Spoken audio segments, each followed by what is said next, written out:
So I'm Josh Brew, Nate's manager. My name's Nate Kest, and I'm an artist. Yeah, I met Josh. I had just moved to Chicago. I was sleeping on a couch at first, and Josh was my first manager ever's business partner. So they kind of partnered together and managed me. My music wasn't fully there yet. First time I met Nate, it was in Chicago. I got an apartment with Mike. That was my old business partner's name, and just through going out to the events that we would have, I met Nate. We got along, you know, kind of off the jump. Weren't too close until later, but Stopped talking for a while. Probably a couple years went by, and I just kept working on music, and he swiped up on an Instagram story that I posted of the song I was previewing, and he wanted to give it another shot. So since then, you know, we've just been working together probably been about 3 years now, but we've known each other for about 5, which is cool. Definitely my blood brother. What do you see in Nate that makes you feel confident in his future stardom? it's 2 parts. It's the fact that he's an incredibly hard worker. That's the first part. And the second part is that you can just feel it. I was so fortunate that, you know, throughout the past 4-ish years, I've worked with so many different artists. And even if it was, you know, on a one-day basis, on a passing by basis, you know, I've met a lot of these people that are stars. There is something that they all share, and it's a feeling. And I don't know whether or not they had that from the start, but they share it in their stardom. And Nate has that feeling. It's hard to put into words, but he's always the biggest in the room. And there's something about his aura where he controls the narrative.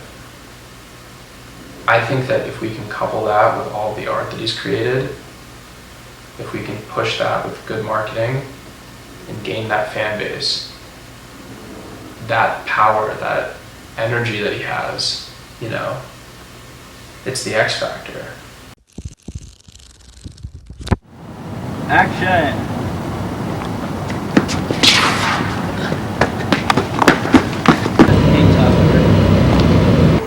So later it's gonna make us watch the shot.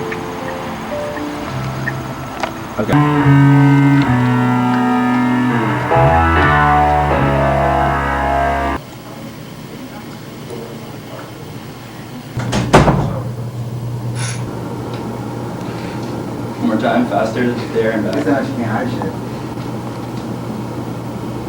That was better. One more time. This is Baldy. Takes pictures on Instagram with purses. This is Tyler. He doesn't take pictures on Instagram with purses. Yes. Tyler, yeah, I just graduated high school. It was summer after senior year. He was there as an influencer. I was there just messing around, super into the whole travel content back in the day, like luxury lifestyle vibes. And we just connected and became friends. He ended up inviting me to Art Basel. Stayed with him out there and shot a bunch of cool content out there. And we've just been friends over the years, kind of keeping in touch. I want to do something. Oh yeah. Let's do a prank on him. Ready? What's up? I have a shotgun. I bought one. It's a right, like, chime on it. With the VHS. Should I take this off or is this fine? That's fine. Oh, fuck you, bro! The first thing that needs to be said is he's an insanely hard worker. You know, Nate will say this himself. He's never been good at anything music related from day one. It's always been an uphill battle for him. The difference with Nate is that he's never shied away from that uphill battle. He has gone through so many different stages, and each of those stages he was never good at from day one. But the most commendable thing about him, I think, is that he's pushed through and dedicated the time. And, you know, it goes to show. A lot of people are really good at certain things, and it's easy for them to be good at those things and then stop evolving. But I think that the best way to succeed in life is to start being bad, like Nate, but have the will to be better and push until you get there and then keep pushing. I think this is all of our favorite song to play. It's called Fantasy Attraction. Yes, sir. I got $2 extra for him. Bro, because he eats so much of it. That's sick.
There's so many like little folds in this shit.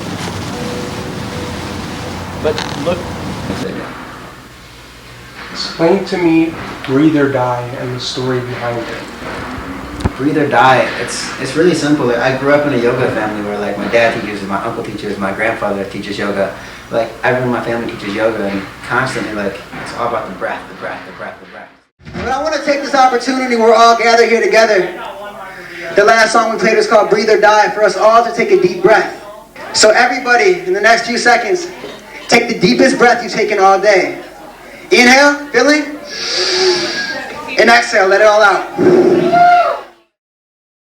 Achievable / realistic goal you see yourself accomplishing before the year ends? I'm very unrealistic, so I don't really believe in realistic goals. But if I had to be realistic, I would say signing a major label record deal. I want to see a fan base. I don't care if it's small, but I want to see a fan base. There's a big distinction, there's a jump between having friends and friends of friends be your fans, and then that random kid in Iowa that just so happened to find his song on TikTok or YouTube or whatever the fuck. Those people, once they start poking out more and more and more, and we start recognizing that they finally exist, that will be the greatest feeling of all time. And I want that to happen.